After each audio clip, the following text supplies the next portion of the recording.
Detik-detik angin kencang hentikan pesta adat pernikahan di Dolok Sanggul, orang-orang berhamburan.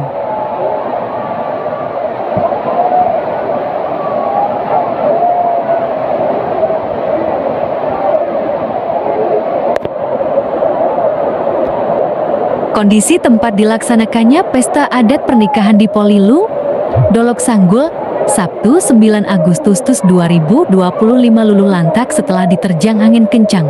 Orang-orang yang tadinya berkumpul di tempat itu seketika berhamburan masuk ke dalam rumah.